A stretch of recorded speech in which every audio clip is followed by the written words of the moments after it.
దేవుని స్తోత్రం. దేవుడైనటువంటి యేసు ప్రభువారు మనకివ్వబడినటువంటి, అక్కడి నుంచి వచ్చాము మనకివ్వబడినటువంటి ఈ 2021వ సంవత్సరము ఆశీర్వదించి ఆయన కృపలతో నింపి ఇదిగో గడిచిన 2021 జనవరి మొదటి ఆదివారం నుండి ఈ చివరి ఆదివార దినములోని వరకు మనందరినీ కూడా కాచి ఆయన హస్తములతో ఎత్తిపట్టుకున్నాడు. దేవునికి స్తోత్రం. హల్లెలూయా.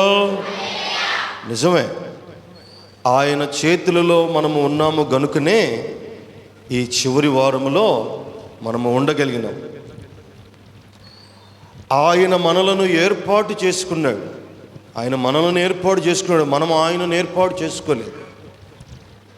ఆయన మనలను ఏర్పాటు చేసుకున్నాడు గనుక ఆయన మనకు ఏర్పాటు చేసినటువంటి సమయములో, తరుణములో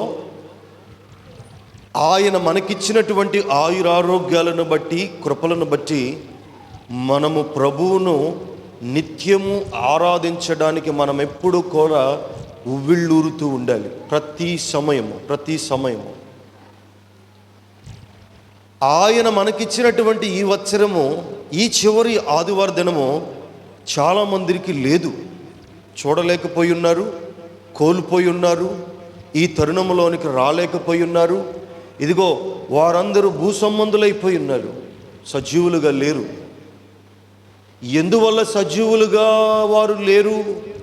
మన వలె వారు ఎందుకు దేవుని సముఖములో కనబడలేకపోయారు అని అంటే దానికి గల కారణము, దేవుడు వారి సమయాన్ని తూచాడు. దేనితో తూచాడు? ఆయన ఆకాశమును భూమిని ఆయన ఎలాగ సృజించాడు? ఆయన నోటి మాట ద్వారా. ఆయన మనలందరినీ కూడా మనం త్రాసులో దేన్ని తోచుతాం? ఏం చూస్తాం త్రాసులో? ఇక త్రాసు అంటే మీకు త్రాసు అంటే ఏంటిది? ఆ తక్కెడలో మనం దేన్ని చూస్తాం? కూరగాయలో, ఏయో సరుకులో, సామాన్లో తక్కెడలో తూర్చగలుగుతాం. కానీ దేవుడు ఆయన త్రాసులో మనలను తూచాడు.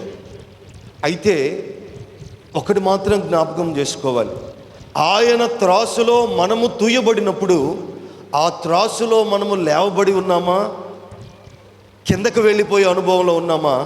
ఒక్కసారి మనము సరిచేసుకోవాలి. ఈ 2021 సంవత్సరంలో ఆయన త్రాసులో నీ కుటుంబమే ఉంచబడినప్పుడు నీవు పైకి వెళ్ళిపోయావా, కిందకి వెళ్ళిపోయావా అనేటువంటి పరిస్థితి నీకు అర్థమవుతుంది. లోక సంబంధమైనటువంటి త్రాసులో కిందకెళితేనే బరువు, దానికే ఎక్కువ, కిందకెళితేనే బరువు. కానీ దేవుని యొక్క త్రాసులో నీవు ఎక్కడ ఉండాలా? పై అనుభవం, కింద అనుభవాలు ఉండకూడదు.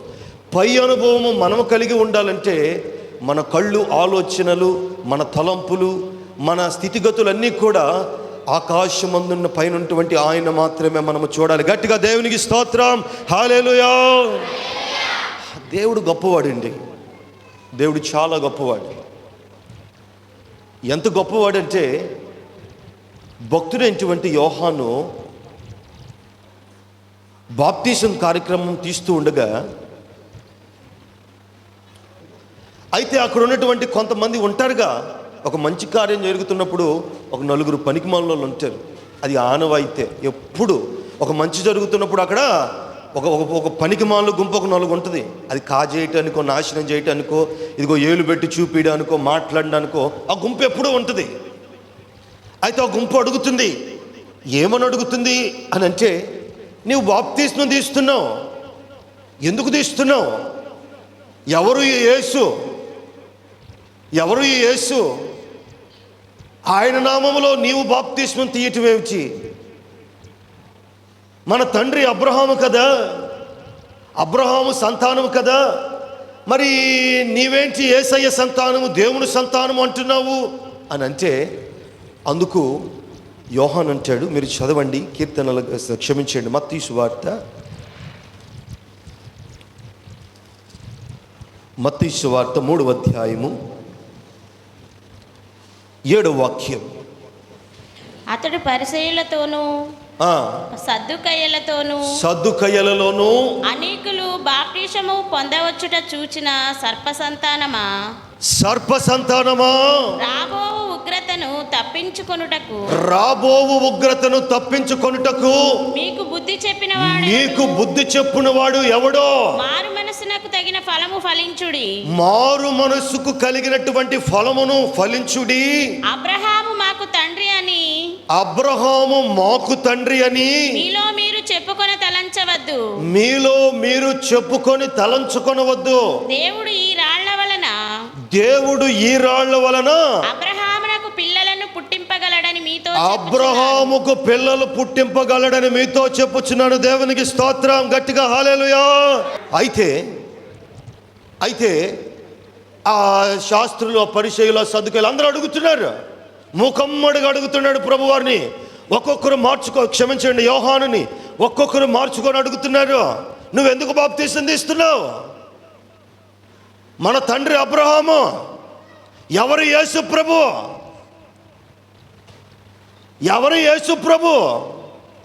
యేసు ప్రభువుని గురించి మనం మాట్లాడుకోవడం ఏంటి? ఆయనకు వచ్చినటువంటి వాస్తవాలు, సంగతులు మాకు తెలీదు, మేమెప్పుడు వినలేదు. నువ్వేమిటో కొత్త మాటలు చెబుతున్నావు అని అక్కడ ఉన్నటువంటి వారందరూ కూడా యోహానును అడుగుతూ ఉన్నప్పుడు యోహాను అంటారు, ఇదిగో ఇక్కడ కనబడే ఈ రాళ్ళను చూచారా? ఈ రాళ్ళ వలన అబ్రహాముకు కుమారులు, కుమార్తెలు దేవుడు అనుగ్రహిస్తాడు. వేటి వలన? రాళ్ల వలన. ఎవరు అబ్రహాము? అతను కూడా ఒక మనుష్యుడే. దేవుడు అబ్రహామును ఏర్పాటు చేశాడు గనుకనే అబ్రహాము దీవించబడ్డాడు, ఆశీర్వదించబడ్డాడు, జనములకు తండ్రి అయ్యాడు. మీ అందరికీ తండ్రి ఎవరు? ఆకాశమందున్న ఆశీనుడైనటువంటి యేసు ప్రభువారు. ఆయనను మీరు ఆరాధించాలి, ఆయన నామాన్ని మాత్రమే మీరు స్తుతించాలి. కానీ మీరు చేస్తున్నటువంటి పని ఏమిటి?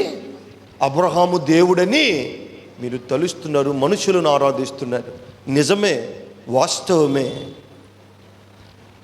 పరమందు ఆశీనుడైనటువంటి దేవుణ్ణి ఆరాధించడం నేడు జనులు మర్చిపోయారు. కన్యక గర్భాన ఉదయించినటువంటి ఆ పరిశుద్ధాత్ముడిని మరిచిపోయారు, జ్ఞాపకం చేసుకోవట్లేదు. పరిశుద్ధుడైనటువంటి ఆ తండ్రిని గుర్తెరగడానికి మనకు సమయము దొరకట్లేదు, సమయము ఆసన్నము అవ్వట్లేదు.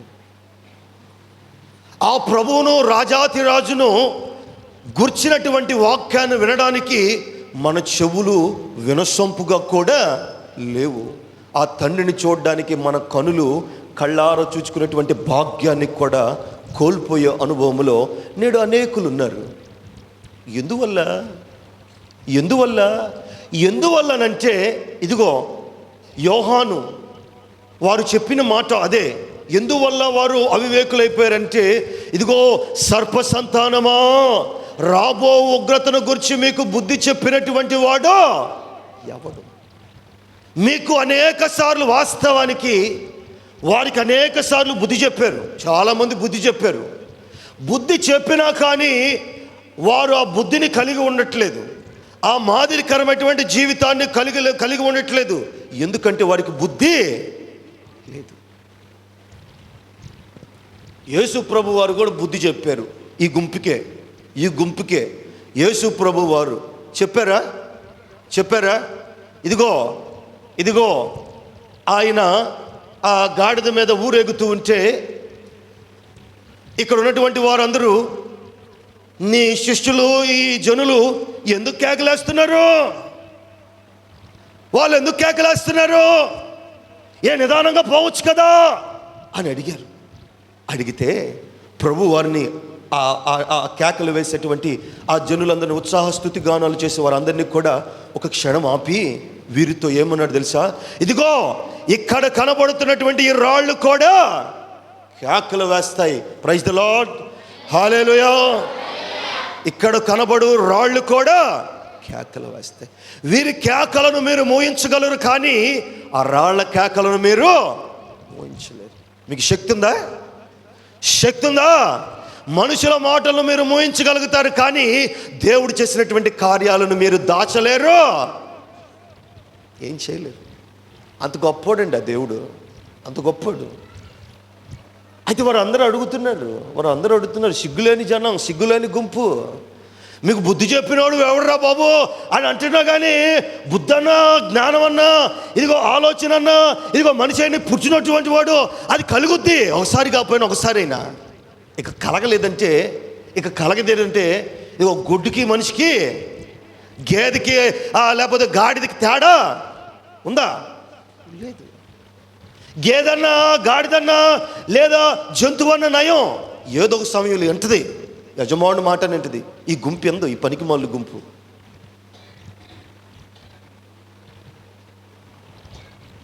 యోహాను స్మరిస్తున్నాడు. యోహాను వారు అడుగుతున్నారు, వారు అడగటమే పని, మరో పని వారు ఎంచుకోవాలా. అడగాలనే వారు ఎప్పుడు సిద్ధంగా ఉంటారు, ఇంకే పని ఎంచుకోవట్లా. సరే, మంచి పని అడుగుతారా, మంచి కార్యముల గురించి అడుగుతారా, శ్రేష్టమైనటువంటి దాని గురించి అడుగుతారంటే అది అడగరు. ఒరే బాబు, మంచి పని చేస్తున్నావు, బాప్తీసం తీరా నాయనా, ఇంకా కొద్దిమంది మారుతారు అని అడగట్లా, అని చెప్పట్లా. నువ్వెందుకు బాప్తీసం తీస్తున్నావు? తీయకూడదు కదా, ఇది నువ్వు చేయకూడదు కదా అని అంటున్నారు. కానీ నాయనా, ఎక్కడి నుంచి వచ్చావు? చర్మం కట్టుకున్నావు, బాగానే ఉన్నావు, జనులు మారుస్తున్నావు, మంచి మాటలు తెలియజేస్తున్నావు, విస్తారంగా దీవించబడుతున్నారు జనులు, ఇదిగో తండోపతండాలుగా దేవుణ్ణి ఎరుగుతున్నారు, మారు మనసు పొందుతున్నారు, నువ్వు ఇలాగే చేయరా నాయనా అని అనేటువంటి వాడు లేడా? వాడు భక్తుడిని ఆపటానికే ఉన్నారు, కానీ ముందుకు పోవడానికి ఉద్యోగంగా లేరు.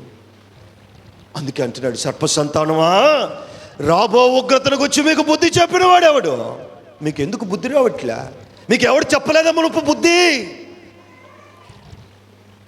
ఒకవేళ ఎవడైనా బుద్ధి చెప్పినా ఆ బుద్ధికి మీరు లోబడలేదా? ఆ మాటకి మీరు లోబడలేదా? ఇదిగో లోబడలేకపోయారు కనుకనే మీరు బుద్ధి కూనీలు అయిపోయారు. మరలా అడుగుతున్నారు.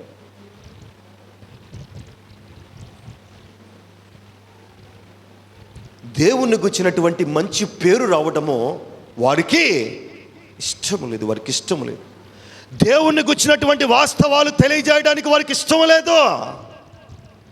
మంచి పేరు కలిగి ఉండటం ఇష్టం లేదు.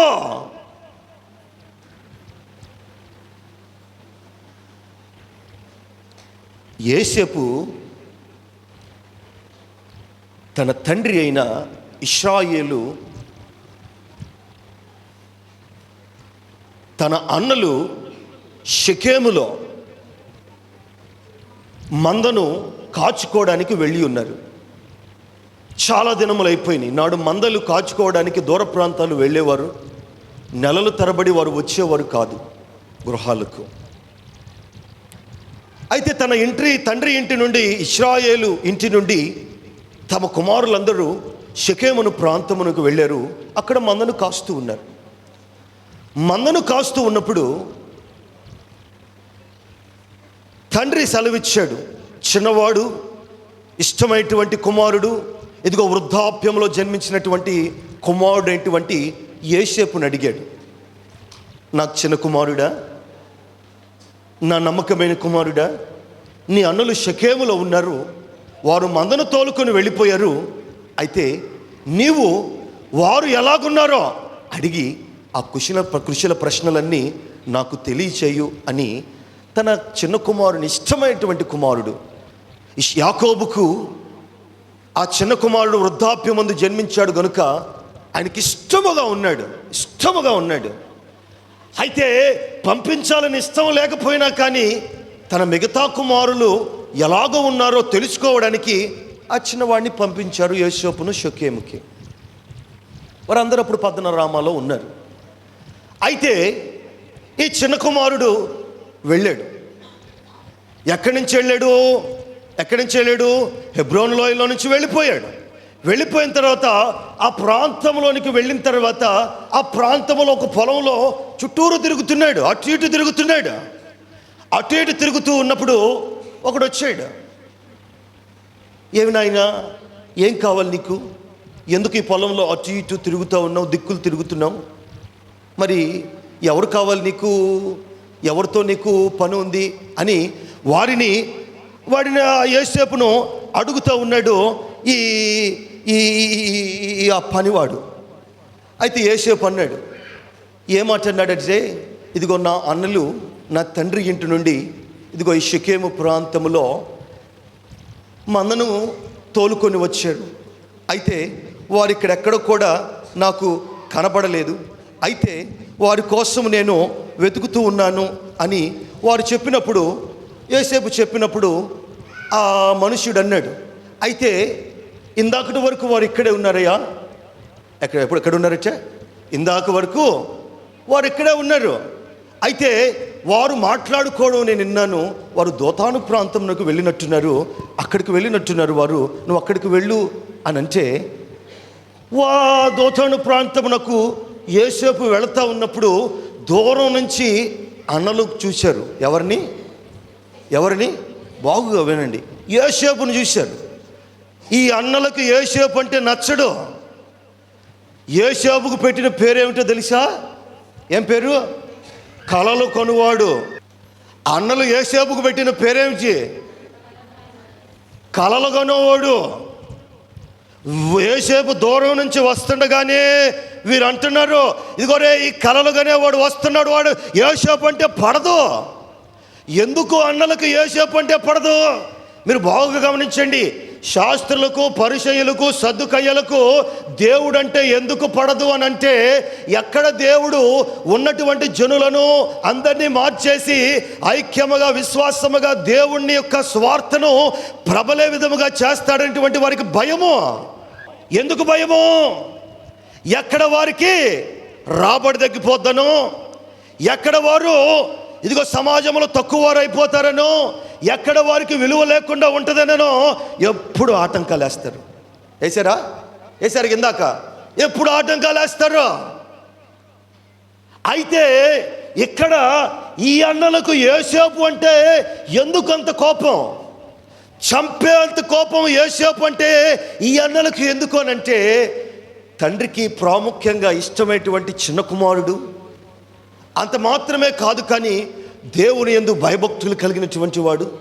ఇదిగో అంత మాత్రమే కాదు, కానీ ఈ కళలో వచ్చినప్పుడల్లా కళ చెబుతూ ఉండేవాడు. అయితే ఈ కళలుగానేవాడు ఎందుకు యోసేపు అంటే పడ్డంటే, యోసేపు కళ చెప్పేవాడు. ఏమని చెప్పేవాడు? తండ్రి కూడా అడిగాడు, తండ్రి కూడా చెప్పాడు, ఇదిగో నేనేమో పెద్ద పన, ఇదిగో నా చుట్టూరు 12 పనులు ఉన్నాయి, అవన్నీ నాకు సాష్టాంగా నమస్కారం చేశాడు. నేనేమో పెద్ద పన, నా చుట్టూ 12 పనులు ఉన్నాయి, ఆ 12 పనులన్నీ కూడా నా ముందు సాష్టాంగపడ్డాయి. తండ్రి ఏంటివంటి ఇశ్రాయేలు అన్నాడు, ఒరే నీ అన్నదమ్ములు మాత్రమే కాదు కానీ నేను నీ తల్లి కూడా నీకు సాష్టాంగపడ్డామా అని గద్దించాడు యోసేపుని. అన్నాడు, నీ అన్నదమ్ములు అంటే సాష్టాంగపడ్డాడు సరే, నీ తండ్రి నీ తల్లి నేను కూడా సాష్టాంగపడ్డావా అని తన్ని గద్దించి మనసులో పెట్టుకున్నాడు. అంటే యోసేపుకి ఏదైనా కళ వచ్చిందంటే ఆ కళ చెబుతూ ఉండేవాడు. అన్నలకు చెప్పాడు మొదటి కళ, నేను రాజ్యాన్ని ఆలబోతున్నాను, మీరందరూ నా దగ్గరికి అడుక్కోవడానికి వస్తారు అని చెప్పగానే, మరి వీళ్ళకి ఎట్టుంటుంది? అన్నదమ్ములకి పెద్దోడికి ఎట్టుంటుంది, చిన్నోడు దాకా ఎట్టుంటుంది? ఇదిగో చిన్నోడు, ఒరే నువ్వు నా కాళ్ళ కిందకి వస్తావంటే పెద్దోడికి ఎట్టుంటుంది? మీరు చెప్పాలి, మీకు తెలియని సంగత ఎట్టుంటుంది?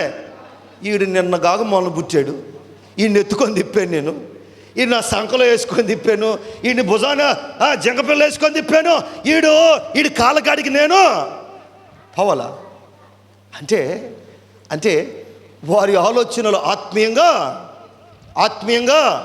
లేవు. అట్టని యోసేపు కమ్ముకుంటాడా? కళ వచ్చిన ప్రతిసారి చెప్పేవాడు. ఈ కళ చెప్పినప్పుడల్లా ఏయ్ చిన్నోడివి చిన్నోళ్ళలాగుండు, నువ్వెంత, నీ బ్రతికెంత, నీకంటే మాకు చాలా తెలుసు, ఇక పెద్ద పెద్ద గొప్ప గొప్ప చూసి వచ్చాం, దేవుడితో మాకు కూడా అనుబంధం ఉంది, ఈరోజు నువ్వు వచ్చి కొత్తగా నాకే అనుబంధం ఉంటుందంటే మేమేం చేయాలా అని అని ఈ యోసేపుని అంటూ ఉండేవాడు. అందుకే యోసేపు అంటే పగ. పగ అన్నదమ్ములకి, ఇదిగో అన్నదమ్ములకి యోసేపును చంపేంత పగ. అందుకే పేరు పెట్టారు, ఏమని? కలలు. పేరు పెడుతున్నారు, కొంతమంది పేర్లు పెడతారు. పేర్లు పెడతాడు. పేతురుకి ఏం పేరు పెట్టాడు? దుడుగు పేతురు పెట్టాడా? దుడుగు పేతురు. యాకోబుకి ఏం పేరు పెట్టారు? వీళ్ళ తండ్రి యోసేపు తండ్రి ఏం పేరు? మోసగాడు. అంటే ప్రతి ఒక్కరికి వాస్తవంగా ఒకడిని అడిగాను, మా క్లోపేటలో ఒక ముసలాయన వచ్చాడు. ముసలాయన నుండి పుట్టిన ప్రతి ఓడికి ఒక పేరు పెడతాడు. వాళ్ళ అసలు పేరు ఒకటి, ఉండే పేరు ఒకటి. అర్థమైందా? వాళ్ళ అసలు పేరు ఒకటి, ఉండే పేరు ఒకటి. నేను అడిగాను, ఎందుకు నువ్వు ఇంకో పేరు పెడతావు? వాళ్ళు చక్కగా వాళ్ళ తల్లిదండ్రులు మంచి పేరు ఎంచుకున్నారు కదా, నువ్వెందుకు ఇంకో పేరు పెడతావు అని నేను అడిగితే, నాయనా నేను ఎందుకు పెడతానంటే వాళ్ళని కొద్దిగా ఆశీర్వాదంగా ఆయుష్ కలిగి ఉంటారని పేరు పెట్టాను ఆయన. మరి అది అంతవరకు నిజమో నాకైతే తెలియదు, కానీ కొంతమంది మారు పేర్లు పెడతారు, కొంతమంది ఇంకొక పేర్లు పెడతారు. మంచిదే, మంచిగా తీసుకున్న ప్రతి ఒక్కటే మంచిదే. కానీ ఈ తమ్ముడైనటువంటి యోసేపునికి వచ్చినటువంటి పేరు కలలు కనటువంటి వాడు అని అంటే బాధే. ఎందుకు బాధ? యోసేపునకు కలలను అనుగ్రహించింది ఎవరండి? ఎవరు? ప్రభువారు. అవి వారి సొంతగా అనుకున్నటువంటి కలలు. ఇదిగో భార్య పొద్దుదాకా నిద్రపోయి రాత్రి 2-3 గంటల దాకా మేలుకొని లేచి పొద్దున్నగా రాత్రి చూసిన సినిమాలో, షికారులో, పాటలో, ఆటలో అవన్నీ భయంకరమైనటువంటి స్థితిగతుల్లో చూసి పొద్దున్నే కలలు కనే అనుభవము యోసేపుది కాదు. అది కాదు. యోసేపు కలిగినటువంటి కళ ప్రభు దర్శనం, ప్రభు ప్రణాళిక, ప్రభు కృప. కానీ ఆ కళలు అన్నదమ్ముల దృష్టికి ఎలాగున్నాయి? హేళనగా ఉన్నాయి, వ్యంగ్యముగా ఉన్నాయి, అసహ్యముగా ఉన్నాయి. ఆ కళల ద్వారా దేవుడిచ్చినటువంటి అనుగ్రహించినటువంటి ఆ కళల ద్వారా యోసేపును సొంత తమ్ముడైనటువంటి యోసేపునే చంపేంత కోపము కలిగి ఉన్నారు. వాస్తవానికి అన్నదమ్ముల దృష్టిలో యోసేపుకు మంచి పేరు లేకపోవచ్చు, కానీ తండ్రి దృష్టిలో యోసేపుకు మంచి పేరు ఉంది. గట్టిగా స్తోత్రం చెబుదాం. హల్లెలూయా, హల్లెలూయా. ఉందా లేదా? నీకు మంచి పేరు కావాలంటే, నీకు మంచి పేరు పెట్టబడాలి అని అంటే అది దేవుడు పెట్టాలి. దేవుడి దృష్టిలో నువ్వు మంచి ఘనమైనటువంటి పేరు, ఆశీర్వాదం నువ్వు కలిగి ఉండాలంటే దేవుని దృష్టికి నువ్వు యోగ్యముగా కనపడాలి. అన్నల దృష్టికి యోసేపు యోగ్యంగా కనపడలా, కానీ దేవుని దృష్టికి యోగ్యంగా కనపడ్డాడు. శాస్త్రులు, సద్దుకయ్యులు, పరిసయ్యుల దృష్టికి యేసు ప్రభు వారు యోగ్యంగా కనపడలా. కనబడ్డా? కనబడలా. ఏ పూట కనబడలేదండి. ఆయన సువార్త చేసిన 3.5 ఏడు ఏ పూట సరే, చనిపోయిన తర్వాత అయినా కనికరపడ్డారు అంటే కనికరమే వారిలో కలగల. యేసు ప్రభువుని గురించి ఫరో అన్న చివరకు తన కుమారుడు దగ్గరకు వచ్చినప్పుడైనా మార్చబడి కొద్ది సమయం అట్లా జ్ఞాపకం చేసుకుంటూ విడిచిపెట్టాడు. కానీ ఈ లోక సంబంధమైనటువంటి వ్యర్థులు వారు చివరి వరకు వారి జీవితాలను మార్చుకోలేదు. కొంతమంది బ్రతుకులు ఉంటాయండి, కొంతమంది బ్రతుకులు విచ్ఛిన్నమైపోయి, చిన్నాభిన్నమైపోయి, భార్యాభర్తలకే సంబంధాలు లేక, బిడ్డలకు సంబంధాలు లేక, ఇదిగో భయంకరమైనటువంటి అగాధములో ఇదిగో వారు బ్రతుకుతూ ఉన్నా కానీ వారి బ్రతుకులు మార్చబడవు, వారి ఆలోచనలు మార్చబడవు, వారి తలంపులు మార్చబడవు, వారి ఉద్దేశాలు గుణగణాలు మార్చబడవు. ఎందువల్ల వారు బ్రతికేదే ఆ బ్రతుకులు అన్నాడు యోహాను. వారు అన్నారు, నీకు ఎవడు బుద్ధి, ఎవడు చెప్పలేదా, మీకు ఎవడు బుద్ధి చెప్పలేదా? ఎన్ని మార్లు బుద్ధి చెప్పినా లోబడినటువంటి వారట హఠాత్తుగా మరణమవుతారు.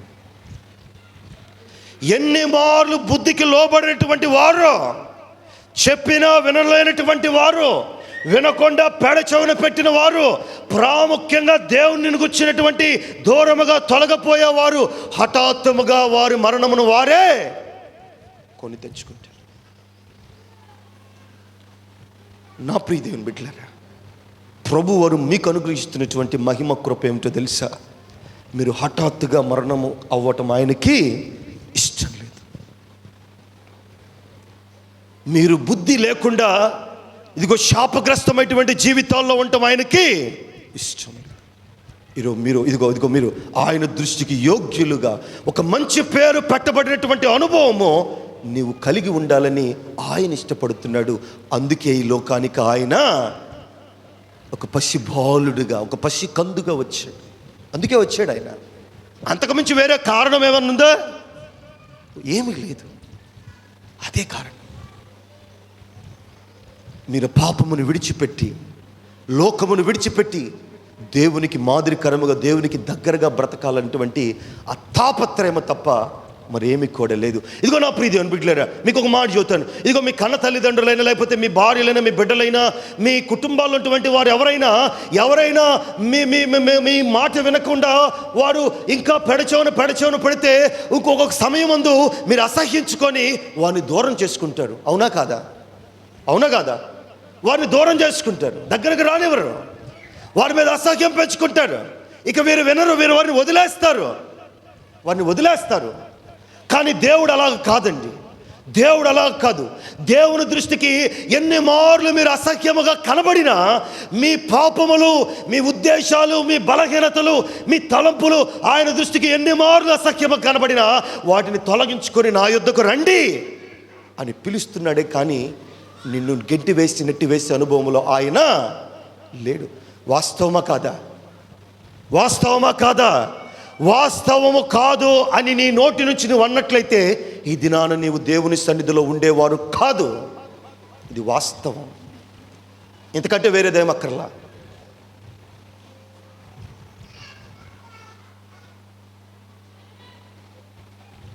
చిన్నపిల్లడు ఇంట్లో దొంగతనం చేస్తే వాడు డబ్బులు ఇంట్లో నుంచి తీసుకుని వెళ్ళాడు, కొంత సొమ్మును.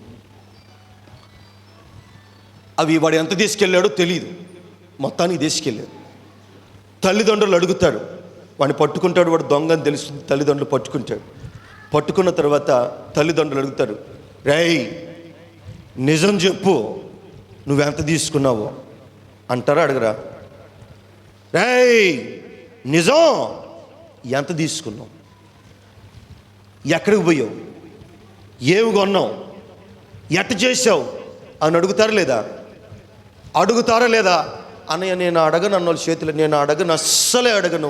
మా వాడు చేస్తుంటే చెయ్యిరా, మా అమ్మాయి చేస్తుంటే ఇంకొద్దిగా చెయ్యిదా తల్లే, ఇలా ఇంటికి కూడా తీసుకోనరా, కూరకు లేవు అని నేను తీసుకుంటాను అన్నయ్య అని మీరు అనేవాళ్ళు ఉంటే చేతులు ఎత్తండి. అడుగుతారా అడగరా? సత్యమునే చెప్పమని అడుగుతారా లేదా? నిజమునే చెప్పమని అడుగుతారా లేదా? వాడు నిజం చెప్పేదాకా కాళ్ళు చేతులు ఏలగట్టైనా చెప్పిస్తారా? చెప్పిరా? నవ్వి చెప్పండి, మీరు మోకాలు ఎందుకు అట్టు పెట్టుకున్నారు? చెబుతారు, చెప్పిస్తారు. వాడు నిజం చెప్పేదాకా ఊరుకోరు. వాడన్నా దెబ్బలు కొడతా మూలుగుతూ ఉన్నా కానీ మీరు ఊరుకోరు. నువ్వు చెప్పాల్సిందే. ఈ ఆవేశం ఆగదా? మరి నీ కన్నబిడ్డ తప్పు చేస్తున్నప్పుడు నిజమనే నువ్వు చెప్పమని అన్నిసార్లు నువ్వు తడతా రేలగొట్టి భయంకరంగా కొట్టి వాడి చేత నిజం చెప్పిస్తావే, మరి ప్రభువారు నీ నోట్లో నుంచి నీ భక్తిని నిజముగా ఆశీర్వాదకరముగా ప్రేమగా నిజమైనటువంటి మాటలు నీ నోట్లో నుంచి పలికించాలంటే ఏం చేయాలా? ఇప్పుడు చెప్పండి. నిజమైనటువంటి మాటలే మీ నోట్లో నుంచి రావాలంటే యేసయ్య ఏం చేయాలా? మన తండ్రి యేసయ్య కదా. మీ తండ్రి అబ్రామా యేసయ్య? ఎవరు? మన తండ్రి ఎవరు? లోక సంబంధమైనటువంటి తండ్రులు 2 రోజులు 4 రోజులు ఉంటారో పోతారో తెలీదు, ఎన్ని రోజులు ఉంటారో ఎన్ని రోజులు పోతారో తెలీదు. కానీ పరమందు ఆశీర్వైనటువంటి తండ్రి నిన్న నేడు నిరంతరము ఒకేలాగుంటాడు, ఒకేలాగా మాట్లాడతాడు, ఒకేలాగా మనకి కనబడతాడు. మీ తండ్రి మిమ్మల్ని నిజం చెప్పమంటే మీరు నిజం చెబుతారా అబద్ధం చెబుతారా? చెప్పాలా? నిజం చెబుతారా అబద్ధం చెబుతారా? అబద్ధం చెప్పారనుకో, అబద్ధం చెబుతారా నిజం చెబుతారా? నిజమే చెబుతారా?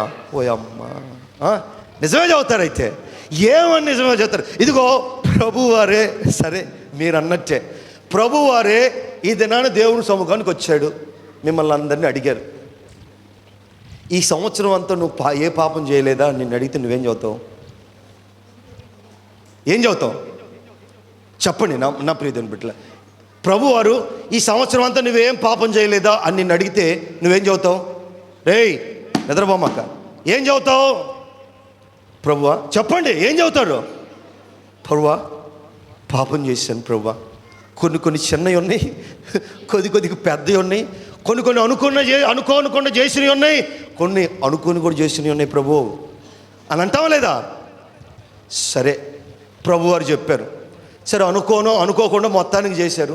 ఇదిగో కొత్త సంవత్సరం వస్తుంది, ఇదిగో 2022 నుంచి మీ నోట్లో నుంచి పాపము మాట వచ్చిందనుకో ఇక అంతే అని దేవుడు గద్దించి మీకు గట్టిగా చెప్పి వెళ్ళిపోయిన తర్వాత 2022లో కూడా మీ పాపం చేస్తే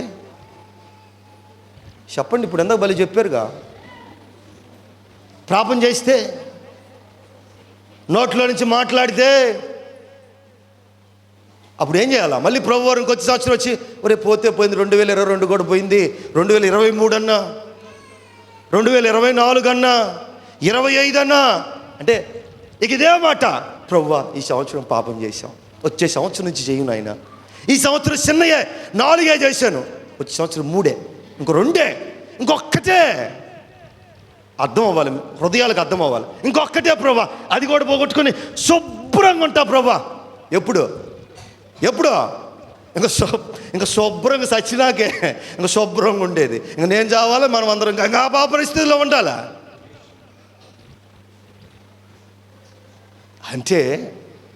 అంటే ప్రభువుకు కూడా మనము సాకులు చెప్పట్లేదా? ఎవరు చెప్పలేదండి, చెప్పట్లేదు సాకులు ప్రభుకే చెబుతాం. సాకులు ప్రభుకేంది, ప్రభుకైనా సాకులు చెబుతాం.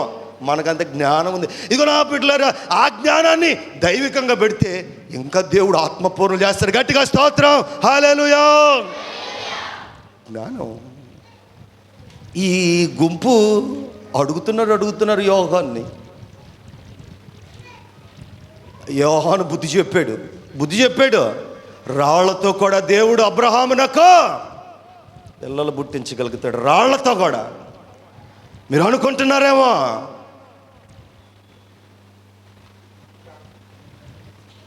దేవుడు సజీవుడై ఉన్నాడు. యోసేపు అన్నలు యోసేపు మీద ఇదిగో చేతులతో నులిపి చంపేయాలన్నటువంటి, రక్తము చిందించి చంపేయాలన్నటువంటి పగతో ఉన్నారు. కానీ యోసేపు మీద దేవుని ప్రేమ ఉంది గనుక యోసేపు తప్పిస్తూనే ఉన్నాడు. తన అన్న రూబేను తప్పించాడు. తర్వాత విషయం. ఎందుకు ఈ మాటలు చెబుతున్నానంటే, దేవుని దృష్టికి నీవు మంచి పేరును కలిగి ఉండాలి. దేవుని దృష్టికి మీరు నీతిమంతులై ఉండాలి. మేలు చేయబడేటువంటి అనుభవాల్లో మీరు రావాలి. మేలైనటువంటి బ్రతుకుల్లో మీరు జీవించాలి. దేవునికి ఇష్టపూర్వకముగా మనపూర్వకముగా మీరు బ్రతకాలి. ఇదిగో ప్రతి ఒక్కదానిని తాళుకొనవాలి, సహించాలి, భరించాలి, ఓపిక పట్టాలి, కనిపెట్టాలి, ఎదురు చూడాలి. ఇవన్నీ కానీ మీరు చేయగలిగినట్లయితే, ఇవన్నీ కానీ మీరు చూడగలిగినట్లయితే, ఇవన్నీ కానీ మీరు అనుభవించినట్లయితే దేవుని కృపలకు మంచి పేరుగా మీరు కూడా పాత్రులు అవుతారు. అవ్వాలి. ఎంతమంది అవుతున్నారు? ఎంతమంది మంచి పేరు తీసుకొచ్చుకుంటున్నారు? దేవుని దృష్టికి ఎంతమంది మంచి పేరు తెచ్చుకుంటున్నారు?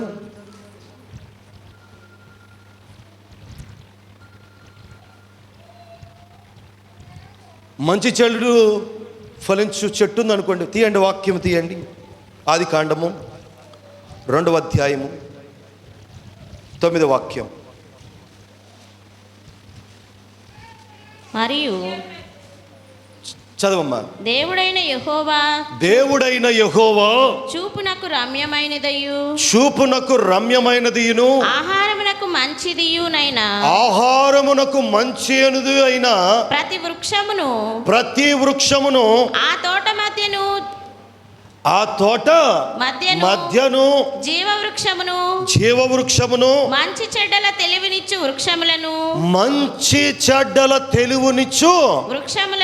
వృక్షములను నేల నుండి మొలిపించెను. చాలండి. అన్ని చెట్లు ఉన్నాయి ఏదోను వనంలో, అన్ని చెట్లు ఉన్నాయి, ప్రతి చెట్టు ఉంది. ఆ చెట్లతో పాటు అదే నేలలో నుండి మంచి చెడుల నుంచి కూడా చెట్లు కూడా దేవుడు ఏర్పాటు చేశాడా లేదా? అన్ని చెట్లు చేశాడు. దానితో పాటు ఈ చెట్లు కూడా ఏర్పాటు చేశాడు. మరి అన్ని చెట్లు వృద్ధి పొందుతున్నప్పుడు దేవుడు దాంతో వద్దన్నప్పుడు మరి వీరు దాని దగ్గరకే ఎందుకు వెళ్ళారు? దాని దగ్గరకే వెళ్ళింది ఎందుకు? మిగతా చెట్లు కాడికి పోవచ్చుగా, మిగతా చెట్ల దగ్గరికి వెళ్ళొచ్చు కదా. అవి కూడా నేల నుంచే కదా ఆయన పుష్పించింది, లేవనెత్తింది. మరి మిగతా చెట్ల దగ్గరకు వెళ్ళకుండా ప్రత్యేకముగా ఆ చెట్టు దగ్గరకు మాత్రమే ఎందుకు వెళ్ళింది? అవును, ఏర్పాటు చేసింది ప్రభువారే కదా. మంచి పేరును పెట్టారు. ఏం పేరు?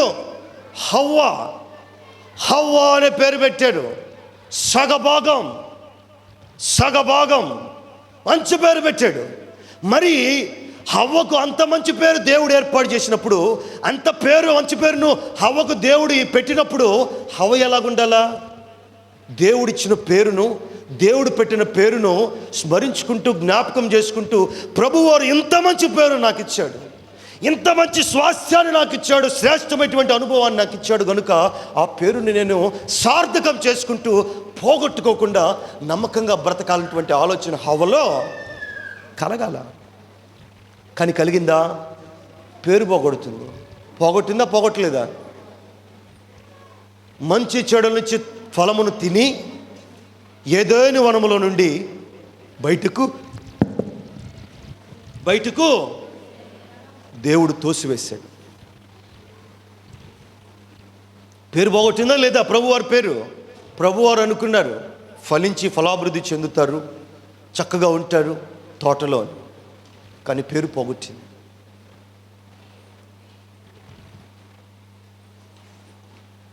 నేలను నాటబడినటువంటి ప్రతి చెట్టు మంచిది కాదు. ఒకటి చెడుది ఉంటుంది, ఒకటి మంచిది ఉంటుంది, ఒకటి చేదుది ఉంటుంది, ఒకటి శ్రేష్టమైనది ఉంటుంది. అయితే దేవుడు మనల్ని దేనికి వైపు నడిపిస్తాడో వాటిని మాత్రమే నువ్వు తినాలా, భుజించాలా, అనుభవించాలా. దేవుడు వీటిని గురించి వద్దు అని అన్నప్పుడు వాటి జోలి నీకు అక్కర్లేదు. ప్రభువారు వీటితో నీకు సంబంధం లేదు, ఇది నీది కాదు, ఆ సమయం నీది కాదు, అది ఒకవేళ సమయం వస్తే నేనే వేస్తాను, నేనే ఏర్పాటు చేస్తాను, ఇది నీది కాదు అని అన్నప్పుడు దాని జోలికి మనము వెళ్ళకూడదు.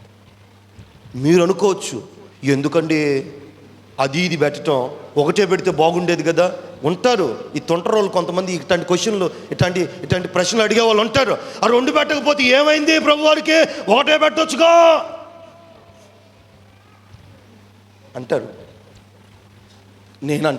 నేను ఒకటే చెబితే మంచి ఒకటే భూమి మీద ఉంటే నీ బుద్ధులు, నీ గుణగణాలు, నీ బ్రతుకు, నీ ఆలోచనలు, నీ తలంపులు తెలిసేదట? ఎట్ట తెలుస్తాయా? దోసకాయలు తెచ్చుకొని అన్నీ కోసుకొని కూర వండుకుంటావా? చూస్తావు చూడవా? ఎదరబాబాకనే దోసకాయలు తెచ్చుకొని కూర వండుకుంటావా? అన్నీ చూడవో? బీరకాయలు తెచ్చుకొని కోసుకొని అన్నీ వండుకుంటావా? చూడవో? ఈ కూడా నేనే చెప్పేది మీ చెప్పాలా? చూస్తారా? చూడరా? మంచిదైతే చెడుదైతే మరి రెండు ఉంచితేనే కదా మన బుద్ధి ఏందో, మన బతుకేందో. దేవుల్లో ఉంటామా, లోకంలో ఉంటామా, పాపంలో ఉంటామా, దేవుల్లో ఉంటామా, ఆశీర్వాదమైన పురములో ఉంటామా, లోక సంబంధమైనటువంటి పాపపు ఊబిలో పడిపోతామని తెలిసేది. అవగబెట్టిన పేరు మంచి పేరు సార్థకం చేసుకోవాలా, పేరు పోగొట్టుకుంది. ఇదిగో నా ప్రియ దేవుని బిడ్డలారా, యోసేపుకు పెట్టిన పేరు దేవుడు శ్రేష్టమైనటువంటి పేరు, శ్రేష్టమైనటువంటి అనుభవము. కానీ అన్నలు పెట్టిన పేరు కలలు కనువాడు, ఆ కలలు అనుగ్రహించేవాడు యేసయ్య. యేసయ్య పెట్టినప్పుడు, యేసయ్య ఎన్నుకున్నప్పుడు, యేసయ్య ఉంచుతున్నప్పుడు ఎవరు కూడా దానిని కదల్చడానికి, వారిని ఇబ్బంది పెట్టడానికి లేదా ఇంకేదైనా చేయడానికి పరిస్థితులు ఏవి కూడా రావు. యేసయ్య ఎన్నుకున్నాడు యోసేపును, యోసేపును ఎంచుకున్నాడు యేసయ్య. కలల్నిచ్చాడు. అవి జరగాల. అవి జరగకుండా ఆపే శక్తి అన్నలకుందా? లేదు. ఆపగలిగారా? చివరకు అన్నలు ఏ కళ అయితే యేసేపు చెప్పాడో చిన్న వయసులో, 17 ఏండ్ల వయసులో ఉండి యేసేపు కళలు వచ్చింది. ఏ వయసులో? 17 ఏళ్ళు. 17 ఏళ్ల వయసులో దేవుడు యోసేపుతో మాట్లాడాడు. దేవుడు యోసేపును కనికరించాడు, అనుగ్రహించాడు. 17 ఏళ్ళు. ఈరోజు మీకు 20, 30, 50, 40, 60, 100లోకి వచ్చినటువంటి అనుభవాలు ఉన్నాయి. ఇప్పటికీ దేవుడు అనుగ్రహాన్ని చాలామంది పొందుకోలేకపోతున్నారు. ఆయన కనుదృష్టిలో చాలామంది లేకుండా పోతూ ఉన్నారు. ఎందుకో తెలుసా? ఆయన దృష్టికి మీ పేరు సార్థకం అవ్వట్లేదేమో. దేవుడు మీకు ఇచ్చిన పేరును మీరు సార్థకం చేసుకోవాలి అనంటే ఇదిగో యోసేపు వలె విశ్వాసము కలిగి, ఇదిగో ఎలాంటిదైనా ఏ పరిస్థితి అయినా, ఓ పక్క అన్నలు కొడతారా, తంతారు, చంపుతారు అని అన్నా కానీ యోసేపు కలలు చెప్పకుండా మానుకున్నాడా? నువ్వు చంపితే నేను చేస్తానా? ఇది తెగింపు. నువ్వంటే నాకు గలుగుద్దా? కొంతమంది రాస్తారు ఆటో వెనక, నా వైపు చూసి ఆడవుకురా. ఏం రాస్తారు? నేను బ్రతుకుతున్నానని నువ్వు ఆడవుకురా. అర్థమైందా? నేనంటాను, అనిపించింది నాకు, నేనంటాను ఏడిసిన పాటిగా జరుగుతాయా చెప్పండి? కొంతమంది తిప్పుతారు, తిప్పి వచ్చిన ఆడ మూల కొడతారు. కొంతమంది ఉన్నారు, మనలో కూడా ఉన్నారు. ఆ బ్యాచ్ మనలో కూడా ఉండరు.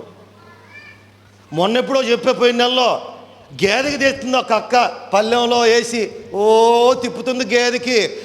అది తిప్పిన పాటికే దాని రంగు నల్ల రంగు, తెల్ల రంగు అయిద్దా? తిప్పుతుంది తల్లి కూతుర్లు. ఒకరు ఏడ్చిన పాటికే, ఒకరు నవ్విన పాటికే, ఒకరు అన్న పాటికే, ఒకరు నింద పెట్టిన పాటికే, ఒకరు హేళన చేసిన పాటికే, ఒకరు దూషించిన పాటికే ఇదిగో మీరు తక్కువ కాలేరు. యేసు ప్రభు యొక్క అనుగ్రహము, ఆయన కనుదృష్టి, ఆయన కృప, ఆయన దీవెన మీ మీద ఉన్నంత కాలము మిమ్మల్ని ఎవరు కూడా కదల్చడానికి వీలే. దేవునికి స్తోత్రం. గట్టిగా హల్లెలూయా. ఇదిగో ఈ సంఘ దృష్టి మీద, ఈ సంఘం మీద ఆయన కనుదృష్టి ఎల్లవేళలో ఉంది గనుక ఈనాడు మీరందరూ ఈ చివరి వారంలో దేవుని సన్నిధిలో ఉన్నారు. మీరు దేవుని సన్నిధిలో ఉండటం కాదు, కానీ ఆత్మపూర్ణులై పరవశిస్తూ దేవుని యొక్క కృపను మీరు పొందుకుంటూ ఆయన సన్నిధిలో మీరుంటాం కాదు, కానీ మిమ్మల్ని ఆయన హృదయంలో ఉంచుకొని మీరు పవిత్రులుగా, ఆనందభరితులై ఆ దేవాతి దేవుణ్ణి మన కోసం పుట్టినటువంటి ఆ విధానాన్ని సార్థకం చేసుకుంటూ ప్రభు వారు నా కోసం పుట్టాడు, నా యందే పుట్టాడు, నా ఇంట్లోనే పుట్టాడు, నా జీవితంలోనే పుట్టాడు, ఎందుకు నేను వెలిగించబడుతున్నటువంటి విశ్వాసం నీ బ్రతుకులో ఉంటే మీ బ్రతుకుల ఆశీర్వాదమయము సుఖముగా మీ జీవితాలు ఉంటాయి, దైవికంగా మీ జీవితాలు ఉంటాయి. నా ప్రియ దేవుని బిడ్డలారా, ఈ మాటలు మీకు ఆశీర్వాదం కలుగునుగా. అందరూ కూడా తల వంచుకొని కళ్ళు మూసుకున్నట్లయితే ప్రార్థన చేసుకుందాం. ప్రార్థన. శక్తివంతుడైనటువంటి మా దేవ, సర్వకృపలకు కారణభూతుడా, ఆధారభూతుడా, మీకే వందనాలు, స్తుతులు, స్తోత్రాలు. ప్రభువా, ఈ వత్సరపు ఈ చివరి ఆదివార దినములో మమ్మలను, మా సంఘ బిడ్డలను కుటుంబాలతో నీ సన్నిధికి తీసుకొచ్చినటువంటి విధానమును బట్టి మీకే స్తుతులు, స్తోత్రాలు నాయనా. పరిశుద్ధుడా, పరిశుద్ధుడా, మీకే స్తోత్రం. ఆశ్చర్యకరుడా, ఉన్నతమైనటువంటి ప్రభువా, మీకే వందనాలు నాయనా.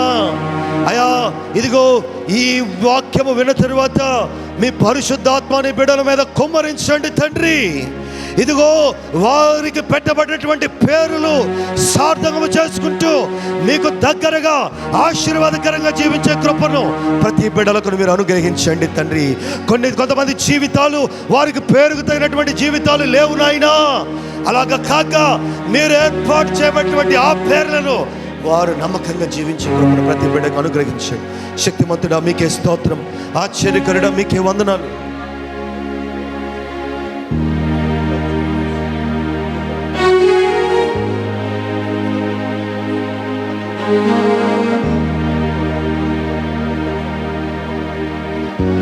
ప్రార్థన, ప్రార్థన, ప్రార్థన. అవునైనా, అవునైనా, అవునైనా గొప్ప తండ్రి, మీకే స్తోత్రం, మీకే స్తోత్రం. ఆశ్చర్యకరుడా, మీకే వందనాలు నాయనా. నీ ప్రత్యక్షత, నీ కాపుదలను, నీ కృపను మా బిడ్డల మీద, మా సంఘం మీద మీరు కురిపించండి. మీ సకల దీవెనలు దయచేయండి నాయన. ఎవరైతే ఇంకా అయోగ్యులుగా, అభాగ్యులుగా ఆశీర్వాదాన్ని కోల్పోతూ ఇదిగో సంవత్సరం వెంబడి సంవత్సరం వస్తున్నా కానీ వారి జీవితాల్లో మార్పును కలగకుండా, దినాలు గడిచిపోతున్నా వారి బ్రతుకులు స్థిరపరచుకోకుండా, మారు మనసును ఆశీర్వాదం కలగకుండా, రక్షణ కలగకుండా చూడకుండా అనేకులు వ్యర్థులైపోతున్నారు నాయన. అలాగ లేక నీలో ఎదిగే కృపను, నీలో ఎదిగే భాగ్యాన్ని ప్రతి బిడ్డలకు, ప్రతి కుటుంబానికి అనుగ్రహించి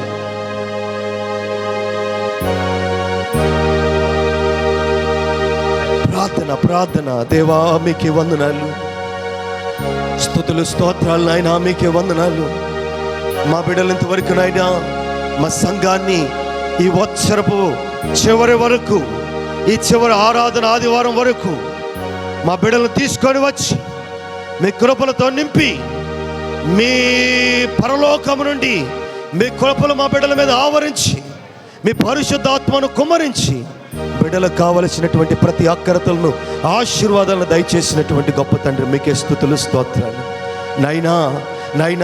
ఇదిగో నాయనా, రేపు నూతన సంవత్సరపు ఆరాధనలో మేము వెళ్ళబోతుండగా నాయనా, నా దేవుడు ఈ సంవత్సరం అంతా, ఈ సంవత్సరపు ఆదివారాలన్నీ కూడా మమ్మల్ని కాపాడాడు ఆయన సన్నిధిలో ఉన్నందుకు అని మిమ్మల్ని ఆరాధించుకునేటువంటి వాక్యాన్ని దయచేయండి.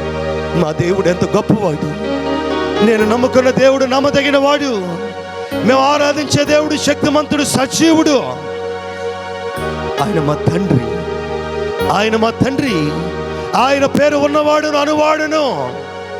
ఆ పేరు పెట్టబడిన నా తండ్రి నా జీవితాల్లో కూడా, నా బ్రతుకులో కూడా ఒక పేరు పెట్టి ఆ పేరును మేము సార్థకం చేసుకుంటూ జీవించే కృపను మాకందరికీ కూడా మీరు దయచేయండి.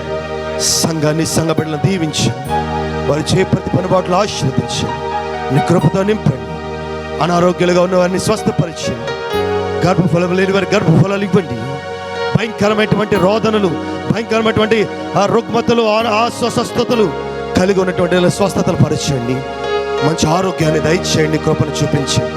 నీ పరిశుద్ధ వాతావరణము మా బిడ్డల మీద కుమ్మరించమని, ఇదిగో నీ పరిశుద్ధ కృపను నా బిడ్డల మీద సంతరించుకోమని ప్రార్థన చేస్తూ, ఇదిగో నాయన నీ యొక్క సన్నిధిలో వారు ఏలుబడి చేయలాగున, మీ మధ్య వారు నిలబడలాగున, మీ మధ్య వారు సంచరించలాగున, మీతో వారు గడుపులాగున మేము అడుగుతూ ఈ సంవత్సరపు చివరి ఆరాధనను మా బిడ్డలకు దీవెనకరముగా, ఆశీర్వాదంగా, మా సంఘానికి శ్రేయస్కరముగా, మా సంఘ బిడ్డలకు దీవెనకరముగా, మా సంఘ కుటుంబాలకు ఉన్నతముగా నీ కృపను కుమ్మరించినందుకు మీకే స్తుతులు స్తోత్రాలు తెలియజేస్తూ, విన్న మాటలను వారి జీవితాల్లో హృదయాల్లో భద్రపరుచుకొని వాటిని నెమరు వేసుకొని నీలో భయభక్తులుగా జీవించే కృపను దయచేయమని మా ప్రభువును రానయ్యున్న నజరేయుడైన యేసుక్రీస్తు శక్తి కలిగిన నామంలో అడిగి వేడుకుంటున్నాము తండ్రి. ఆమేన్, ఆమేన్.